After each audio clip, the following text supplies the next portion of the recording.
आपका ticket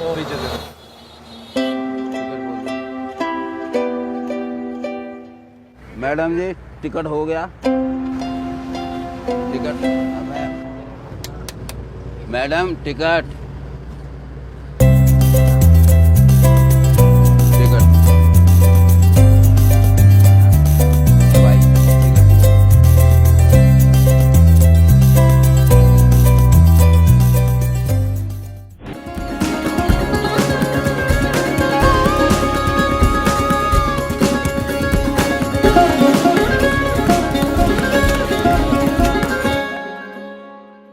Good evening.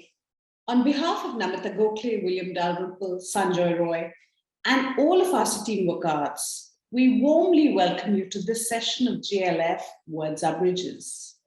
JLF Words Are Bridges celebrates the indomitable spirit, diversity, and richness of languages, both Indian and international. In this series, we showcase an original work, the translation of the same, and give you an insight into the author's unique world. The series reinforces our vision to ensure the free flow of knowledge, information, and ideas. We present today the M Wave, Vijay James M. Mukundan in conversation with Keerthik Sasidharan. Malayalam fiction has now found a home the world over through its books and cinema. Stories that are at times intrinsically local have also found audiences in different pockets of the world due to their universal appeal, reiterating the notion of a glocal world. While Malayalam classics have had a long tradition of being translated, now contemporary Malayalam fiction is not only getting translated into English, but other regional languages too. In this ever-growing space, where do Malayalam authors see this literary tradition going? Are they now writing for a more diverse audience? And is that reflecting upon their latest works? In conversation today with writer Keerthik Sasidharan, a panel will explore the role of language within the written word and will attempt to decipher what is lost and found in translations. Vijay James is from Kerala.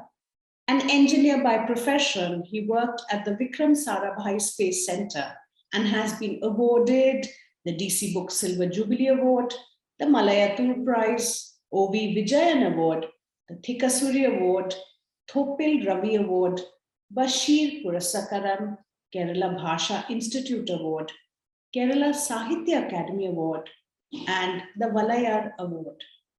His novel Chora Shastra, The Subtle Science of Thievery, published in English by Westland Books, was shortlisted for Atta Galata Literary Award, and Anti-Clock by Penguin is shortlisted for JCB Prize.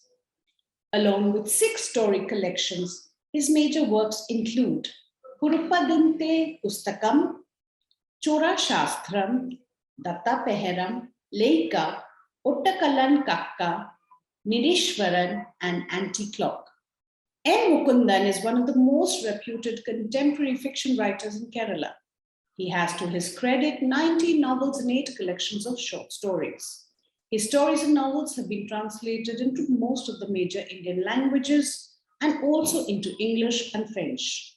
When he started writing his stories in the early 60s, Kerala's political and cultural life was going through a transformation. Unemployment was rampant.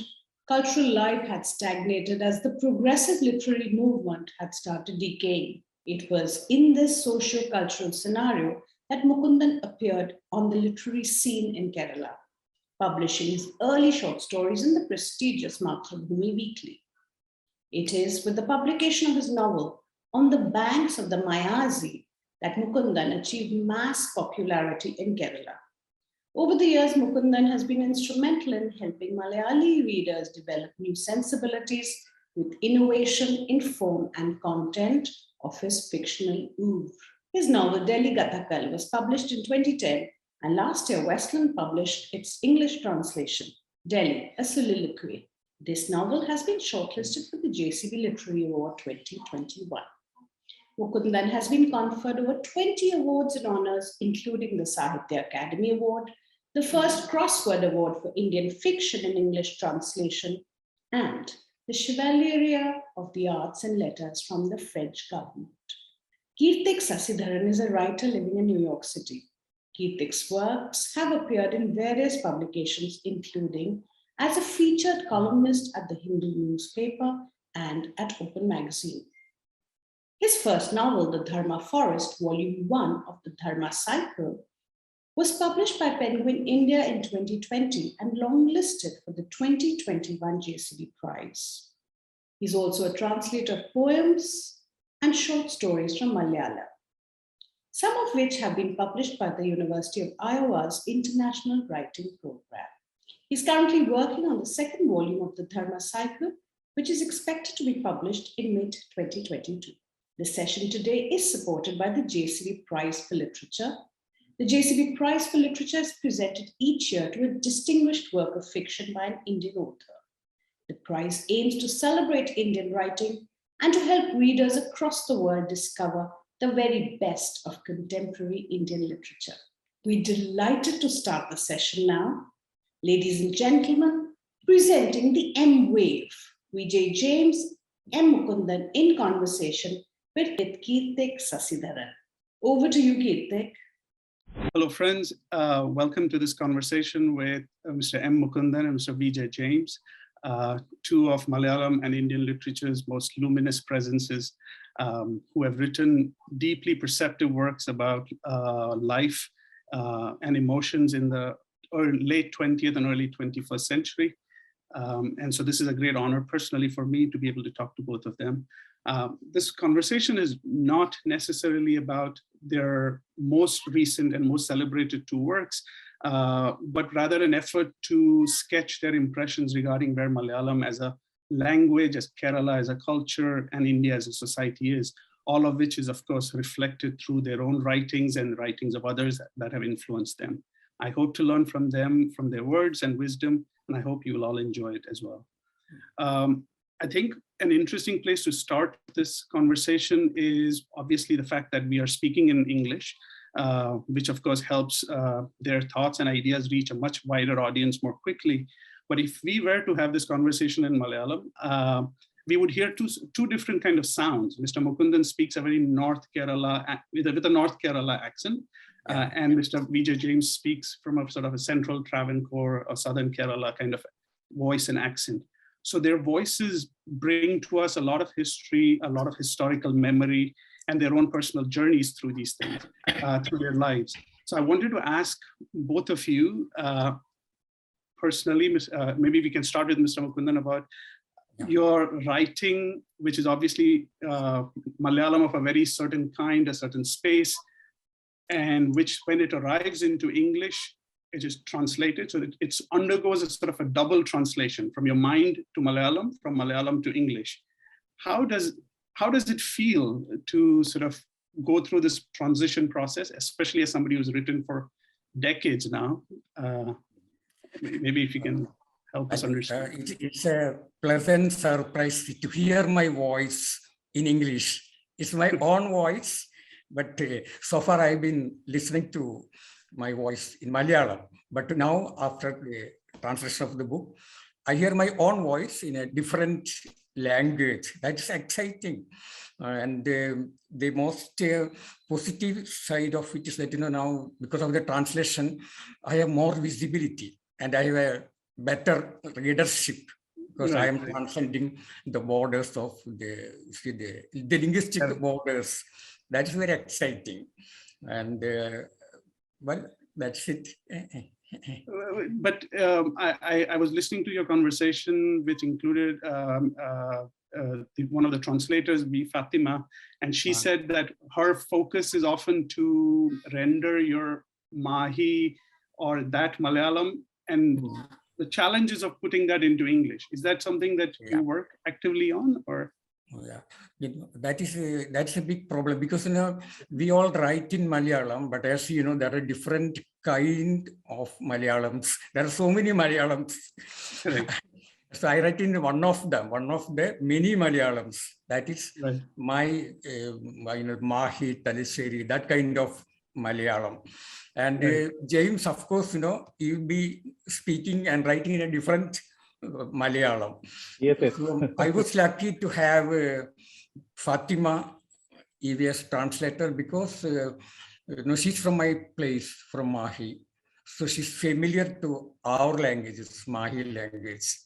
That way I was blessed. I was lucky to have her as a translator. Sometimes, as I said, we speak different kind of Malayalams. When I go to the south, it's different. Certain words I can't understand. But of course, in the context, I will understand. Right. So, yeah. Anyway, this is a good experience, getting So my James, own. what do you think about, like, how does it feel for you to see your sort of, I would say, a sort of a science flavored writing, or at least your anti-clock was sort of about time and about more secular ideas in that sense. And how does it feel to see that into English as well as your own sort of Malayalam that you write? And okay. First of all, let me express my sincere gratitude to JLF for inviting me to this session, that with the younger generation like Keerthik Sasidharan, and of course, the older generation like Mukundan, whom I call Mukundan, in fact. Actually, how I came to JLF itself is a clear example of what translation has done to me. I'm extremely happy because now, even though I have written 7 novels and 6 short story collections already published, this is the first time I am attending a JLF. That is because my books got translated. Right. My name got familiarized by the other readers, so they are calling me for such a session, and I could be here. And definitely reading our book in another language, it's an exciting experience, I must say. I have read some excerpts of your book also, Dharma Forest, because I am a person who did my school in a Malayalam medium school. So I will never be able to write a book in English because my proficiency in English will be only that much. So only I can wish is that my book is getting translated to other languages, and that was made possible. And because of that only now I am here. So I'm extremely happy about that. Then by profession, I am an engineer. Of course, I have inclination towards scientific things, what all things are happening in the scientific world. I'm very much interested in that. At the same time, I'm a seeker of truth, I must say. Right. So what is happening? Philosophical travel also is happening inside me. So normally people will think that science and philosophy are two parallel lines. They will not meet anywhere. But if you go deep into both science as well as the philosophy, you'll find a merging point. And actually, I could find that merging point. That's why I'm able to use science and philosophy to explain or to understand what exactly life is. So because there are two different phenomena in life which haunts each and every person all over the world at any period of time. One is death, the other one is time. Right. So yeah, time we can experience as present, past, and future we can experience, but we do not know what time is exactly. Similarly, death also, we are seeing so many deaths, but we do not know what is after death. So these two phenomena always haunted me. And anti-clock also, if you read anti-clock, I am actually searching the facts behind these two phenomena, trying to unravel the secrets behind these two phenomena. So my scientist in me and the philosopher in me clubbed together, and they aid each other to form the solutions of these two phenomena through the writer in me. Okay, I think that's a good way to sort of enter into this question I had for Mr. Mukundan, which is about the context out of which when you began writing, right? So which was probably in the 1960s or maybe even slightly before that. So Malayalam writing was dominated by a very different set of concerns. I mean, it was like the last years of the old Marumakatayam system, the Nambudiri reforms were happening, the rise of the NSS, SNDP, Communist Party, the beginning of the Gulf boom, and obviously the sort of politicization of society. which I think you have spoken about often over the last 4 or 5 years, at least ever since you moved back to Kerala. So these were very uniquely Malayali concerns, or rather concerns that was limited to Kerala in some sense. And there were writers like Tagari or Bashir, etc., who were in some sense writing about it.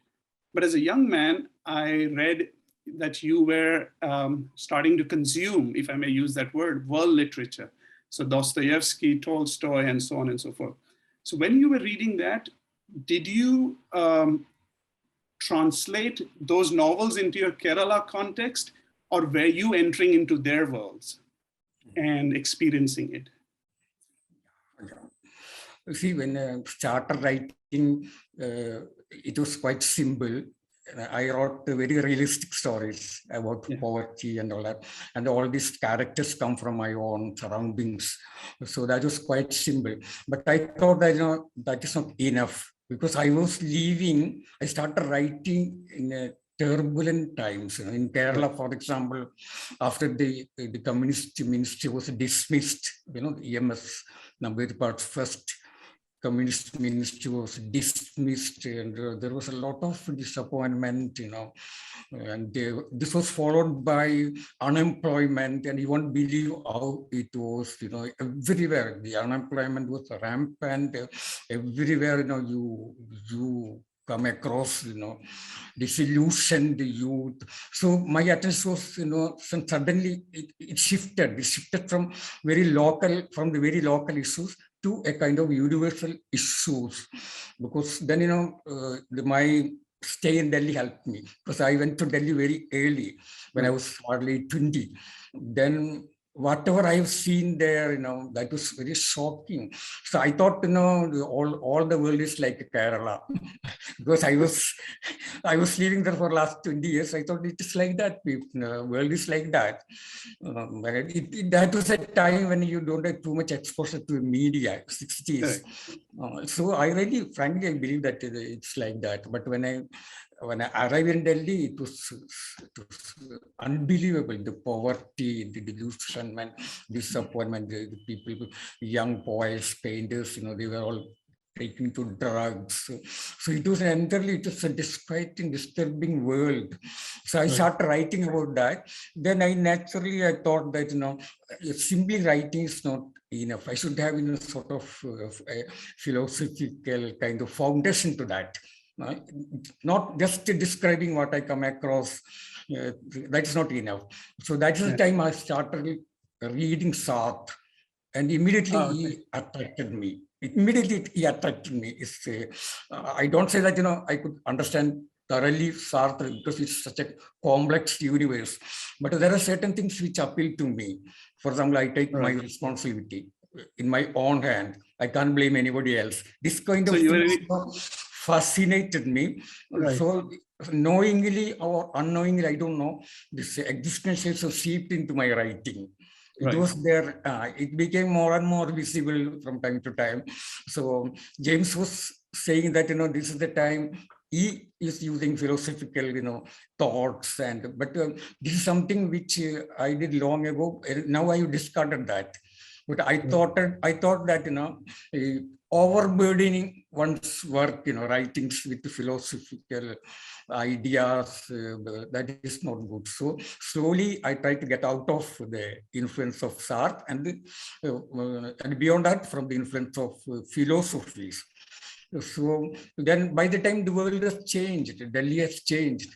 Delhi is becoming, another world, a world of new rich people who wanted to make money at any expense. See, there is no morality, nothing. And I used to say, in a 2 sentences, how Delhi looked like. It's a city of beautiful women and handsome men. That is it. But I think I took long, but I had to tell you the next step. What I find, beneath this beauty, maybe after some time, or no, you can please continue. Okay. So whatever I have seen, this the image that people have, general image about Delhi, that is, as I said, it's a very beautiful picture, but I found that it's cosmetic. It's made up image. Right.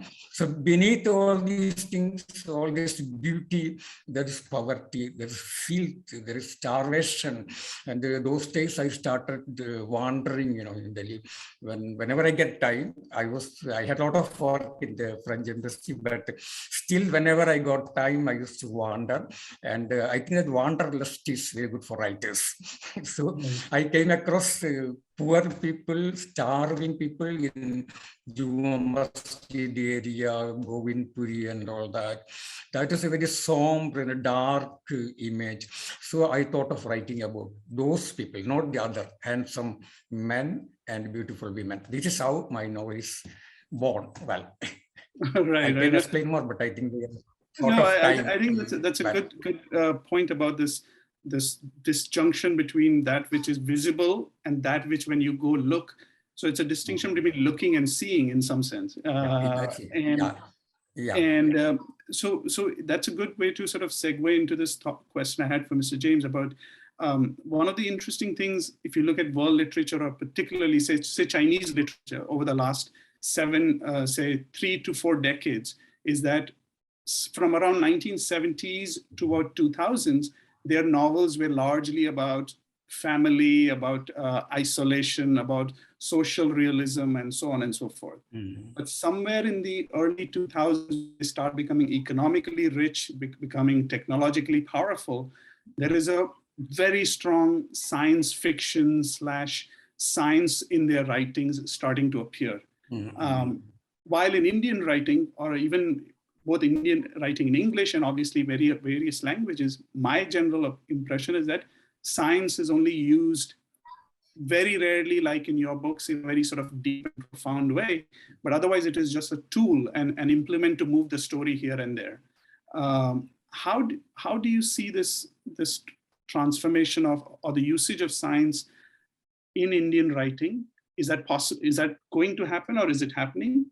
And two, is it difficult to write about science in Malayalam, or because the language of science is usually English, we all access science through English. So how does literature and science come together? No, I think, science is not a problem. We can write about science in Malayalam. But earlier, for example, whenever I wanted to write about painting, I had really a problem because I didn't find the suitable vocabulary. But now it is there. It is there. So you can. But the problem with us, we are so much immersed in our past, in our tradition. And so we are unable to break it. And I will tell you, I'm not boasting myself, but I will tell you just a small incident when Donald Davis, an American who speaks Malayalam, came to Kerala. He speaks Malayalam like me, or he reads.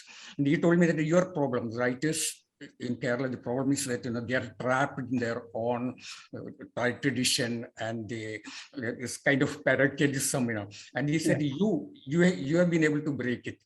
That is what he told me. Just a very good compliment. So we have to do that.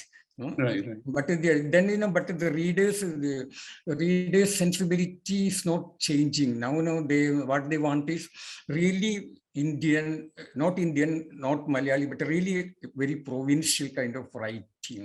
But I think James is kind of a person, who's away from all this. Just like me, he has been able to break away from this sort of concept, to getting trapped in one's own past and writing about one's own surroundings. I think it's not enough now, because the world is expanding, borders are disappearing. So we have to, of course, write about science.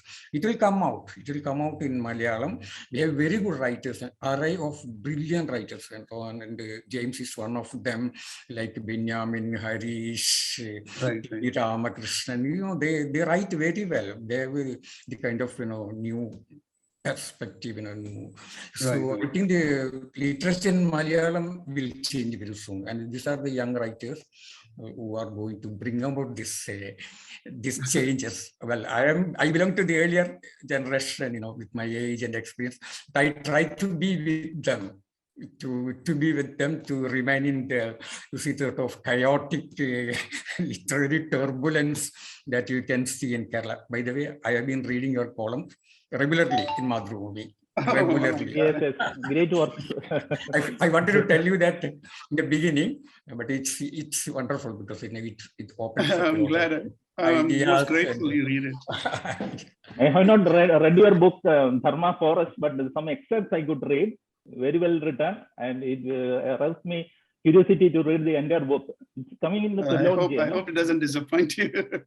And the best thing No, about it is that no. you introduce new authors, new thoughts. That is why I find Yeah, it. that is what Subhash Chandran had basically asked me to do. Yeah, So, yeah, which I that's think very was his profound insight that there is a space for that. So, Yeah. Okay. Mr. James, do you want to speak about writing about science in Malayalam? Or? No, okay. The one thing which I have observed about Malayalis, we are getting so many, for example, films. From US, suppose some science advanced films are coming, like Superman, etc. We all enjoy. Suppose we are making such a film, no? Sometimes people may not enjoy it. He will not accept as such. So whatever is coming from outside, as such, we will accept. But it may be some sort of mindset sometimes.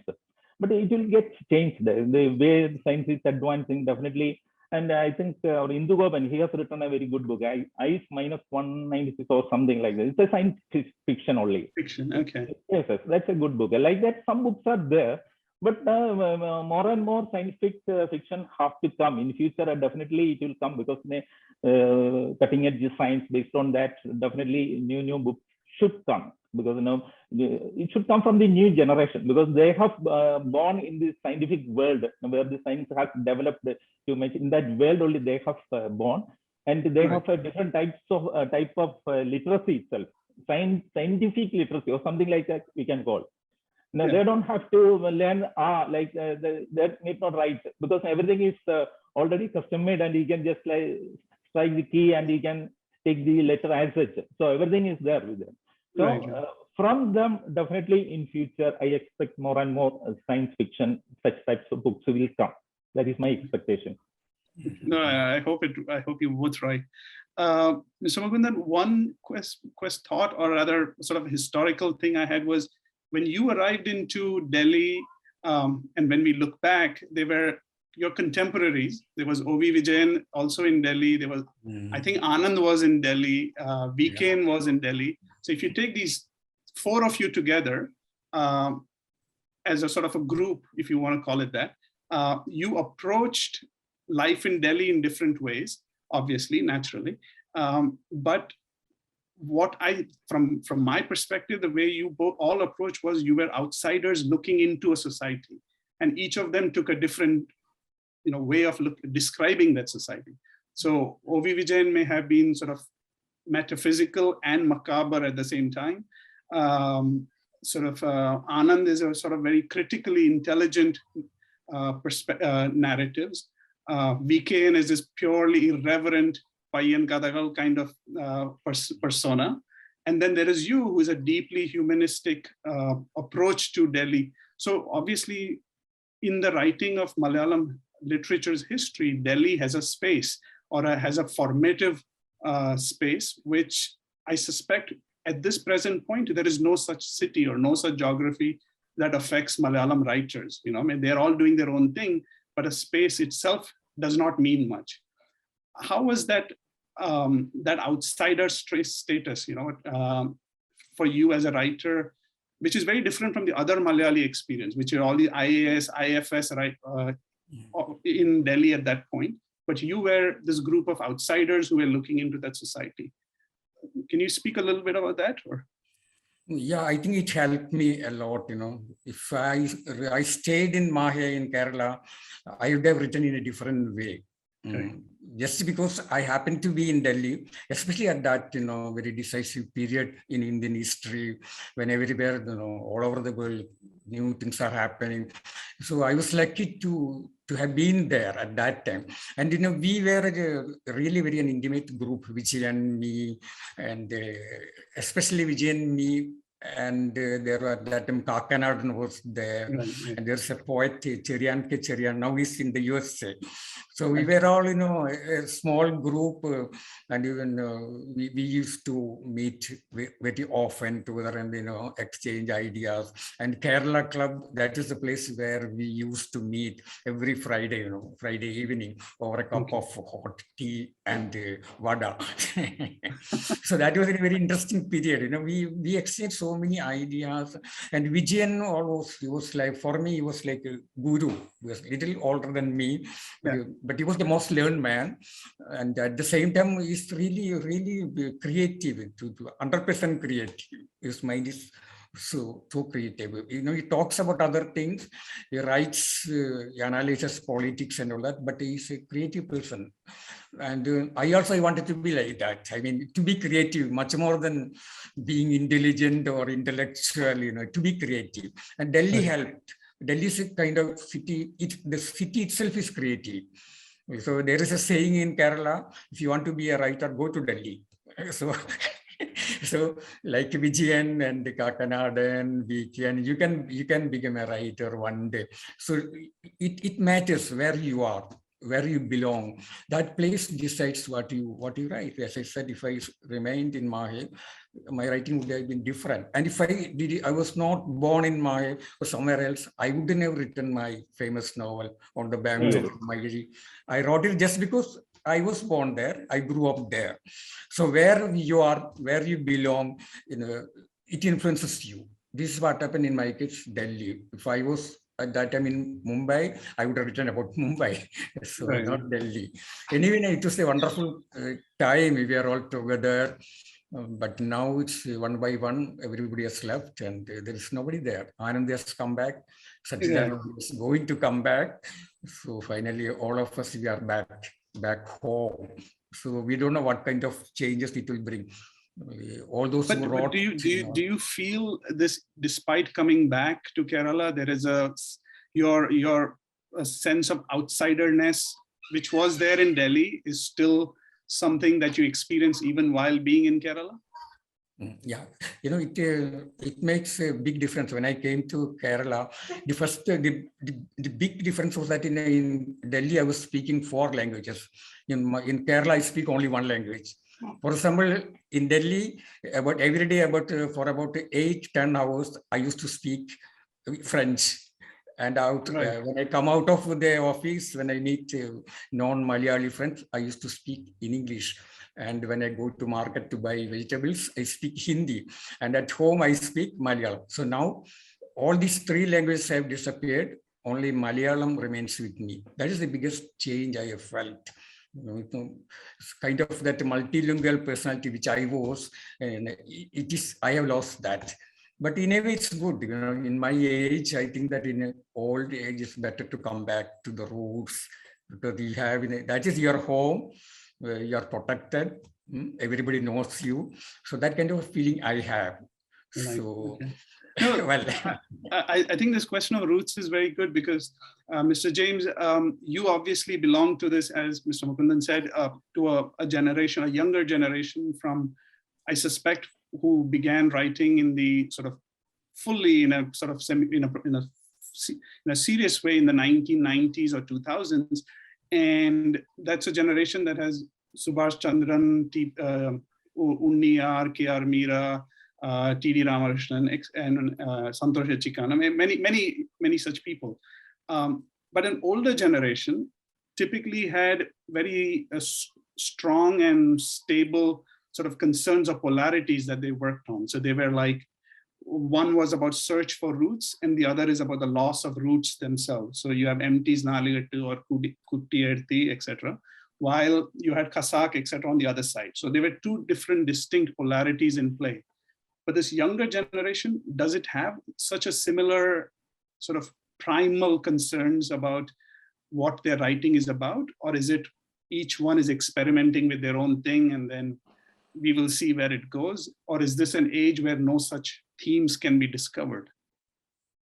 Okay, first of all, let me tell that I don't belong to the Subhash Chandran, etc. generation, because I came very late only to the literary field.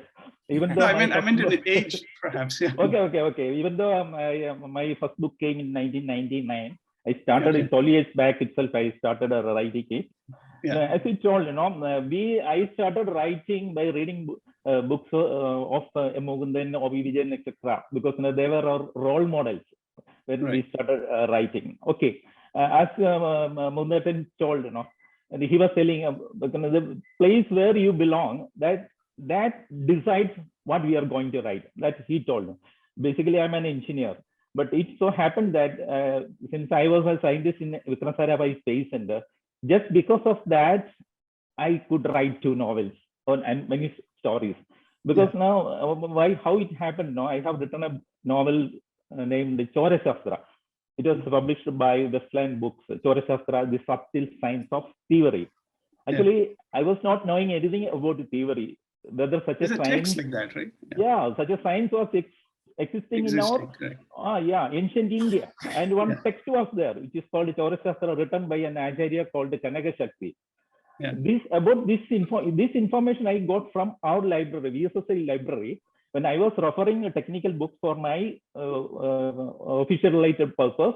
I chanced upon such a book, and they're telling that such a book has existed in ancient India, and that only triggered me to write this novel, Chora Shastra. So, had I been not a scientist and working in VSSC, I would never have written this Chora Shastra. Same way, earlier you asked me, whether science fiction or scientific novels, why you are not right. But I forgot that I have also written one book, Leica. You know Leica. Leica is the dog which has gone. The dog that went to space. Was into space. Actually, when I was a 4th standard student for attending one scholarship examination. I had to learn certain things from general knowledge. I learned this. The first animal which has gone out of space, Leica.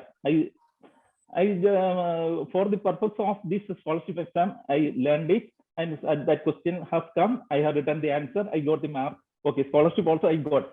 But finally, it happened. After decades, I have become a scientist. I joined in ISR, in this Space Research Organization. And while I was referring to this experiment which was conducted originally with Leica, then only I was able to know what all complications were there and through what all harsh situations the Leica was undergoing.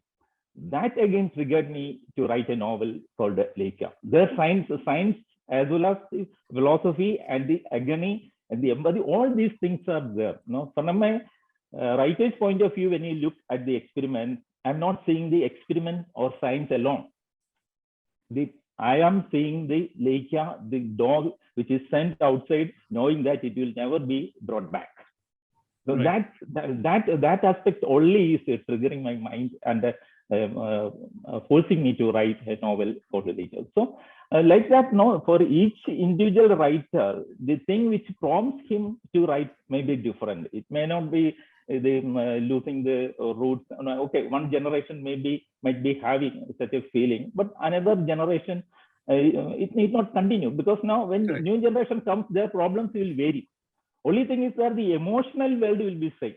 The way the happiness or the sorrow or like that, things will remain changed, but the situations or the things which force them to write, that will get changed. That change will happen from generation to generation, and new generation will never be thinking about the past and nostalgic feelings. They will never have. Right. I think a question that perhaps many young writers will want from both of you who have written so many books is something very, I guess, concrete or very prosaic, which is, how do you write? Do you write in the morning? Do you write in the evenings? Do you write every day? What is your process? Maybe Mr. James, you can start, and then we can talk to him. Yeah, of course. Now, as far as I am concerned, my view about writing is, to the extent possible, not to write. That is the wish I have. That is what I take my writing as my failures of my attempts not to write. That is my writing. Because when strong urge comes, I used to write daily. It is not a routine for me. Okay, what do you call it? Taming the muse? Such a thing is not there in my life. But people, some people may be writing like, because I'm not a professional writer. By profession, I was an engineer, so I have to lead a professional life. I have professional, I had professional commitment. Then other things are there. And whenever a particular thing or some urge comes, something strikes me so strongly that I cannot keep me away without writing. In such a situation only will write. But there is no timing for me, that early morning or evening like that. Even sometimes now, in the wish that I can write something, I used to take sometimes leave, 10 days leave also. I had some experience. When my family goes during the school vacation time, then when they go to their native place, okay, I'll think that this time I will utilize because nobody is there in my house. So I will take leave and then I will seclude myself inside the room. Sometimes I may not even open the gate also. But what happens now, after 10 days, even without writing a sentence, I will go back to my office. This also has happened. So that way it is totally unpredictable as far as I am concerned. But people should not follow me. That is my advice. Whatever way they can write, they can write. But this is related to me only, personal experience as a writer. Mr. Mukundan, as I'm sure you must have changed your habits over a long period in different ways. How would you answer that? In Delhi, my problem was I had a lot of work in the embassy because I was coordinating cultural exchange programs, and all the time visitors coming. Derrida came, Regis Debre came. It was exciting to go around with them, and but at the same time it was time consuming. I didn't get time at all. I go to office at about 7:30 in the morning. Sometimes I come back late night because their work culture is like that. If they want to discuss something, they will say, come have dinner. So that means, I didn't get time to write. So then, if you ask me to choose between writing and the job, I will say writing. That is more important for me. Well, without money, you cannot live. So I found finally a way out. I used to wake up at 4 o'clock in the morning. Okay. In the freezing cold in Delhi, when everybody else is sleeping, I used to wake up at 4 o'clock. And with a hot black coffee, I start writing. In the beginning, it didn't work. I just, I couldn't write anything. But later on, little by little, that became a habit. And even now, you won't believe, I have plenty of time. But, early morning, if I wake up at 4 o'clock and I sit at table and the writing comes, So I'm not out of that habit. Now I don't have to wake up at 4 o'clock. But at the same time, it's always in the beginning. If you talk about writing a novel, the beginning is difficult. Then it doesn't move. But later on, when the novel grows, then it's like a wildfire. There's something is burning in you, and there's such a pressure. Characters screaming from your head. They scream. They said, "Take us out." So when I reach such a situation, then 4 o'clock in the morning or 4 o'clock in the evening, that doesn't matter. I can write anywhere, sitting anywhere. And that is the way I write. Right. I think we are slowly heading towards the end of this conversation. But before we do that, is there one Malayalam book either of you think, not yours obviously, but that you think should be translated but has not yet been translated? Novels, you mean? Novels. Most of the well-known novels now by James and Mira, they are all getting translated. Benjamin. Yeah. There is, I don't think that. I think all the best novels are now in English. It's changing that, Earlier, we had to look for a translator, we had to look for a publisher. It was so difficult, painful. Now it's not like that. The moment, somebody writes a good novel, and there are publishers, and publishers even commission, translation. And James, all his books are going to come out in English. Okay. So I think all the good works are in English. That's good. No, only 2 are there in English at present. Then 3 more. I entered into contract with Penguin Books. That will come, in future. Just in the interest of time, is there a writer you both go back and reread at this particular stage in your career to see how did they do it? How did they arrange their scene? What did they How did they move their characters around? Like, is there somebody that you have read in the past as a young person, but now you reread with a sense of, to understand composition, to understand structure, etc.? The age is a factor. When you conceive, for example, when I started writing all my characters, the protagonists were very young. Now I am working on a new novel, and the protagonist is 7 years old. I don't know how it happened. It's an old man. So I don't know how it and younger. You are experiencing your childhood again. No, but I didn't do it intentionally, but the protagonist, the hero of the novel, is a 70 years old man. So that means the age is a factor, the way you look at the world. But at the same time, I think when you are old or then your concept shouldn't change. That is what I want. Even if I am 90 years old, if I live that much, I want to have a young person's look at the world. I can age, I can be an old man, but my outlook, my concept shouldn't be, age related. It should be free. That's what I am trying now, But as I said, but the age unknowingly, I don't know how it happens, but it reflects in my writing. So now I am actually struggling with the advancing age. I want to keep my writing. Well, I hope we get to see your next book very soon and very quickly. Mr. James, is there somebody that you reread or go back to and sort of re-engage? No, actually, my experience is that during the initial phase of my writing, I used to read Ovi Vijayan, especially Kazakh Idihasam, repeatedly, more than 20 times. Sometimes I might have read it. Yeah. No, that is, in a sense, that has done so many good things to me. At the same time, some harm also was there, because I have become addicted to his style of writing. Right. So it affected my first novel, that is Purapadu in the Pustakam. When I written it after the Book of Exodus, right? Book of Exodus, yeah, that is going to be published by Penguin in English later. So after spending so many years, I took 12 years to complete that book. But after spending somewhat 80 years, I have completed the book. I gave it to one of my friends to read it. And after reading it, it's a very good book.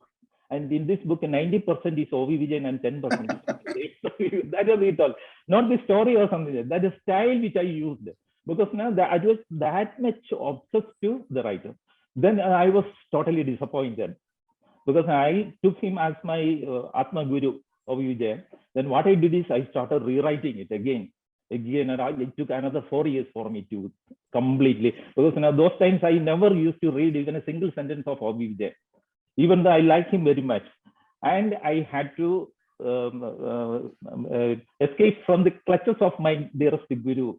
And after rewriting it again, I gave the manuscript to my friend. He again read it, and now I changed the percentage. Now you have come out of that list. Only 5% of Ovi Vijayan, 95% James you have changed. So this can happen. Other than that, no, because now sometimes I used to read Pandavuram or Sedu, that some books. When I think about such books, I'll go back and read repeatedly. Okay, maybe no, not. Okay. No. Okay. No, thank you so much. I think I can ask you for hours, both of you, many different questions, and learn from both of you as well. And perhaps someday we will. But I wanted to thank you for your time and for your patience to answer my slightly inchoate questions at times. And it's been my pleasure and my honor to talk to both of you. Thank you so much. It's really enjoying. I really enjoyed it. It's a very good discussion. Thank you. Thank you so much. Thank you, VJ James, M. Mukundan, and Keerthik Sasidharan for that very, very warm session. I know I'm immediately tempted to go out and buy a copy of the book, as I'm sure all our audience members are too. Thank you, JCB Prize for Literature, for your support. Thank you all for being a great audience. On behalf of all of us, please do stay safe. And we look forward to seeing you on Thursday, the 11th of November, with our next session. Good night. आपका ticket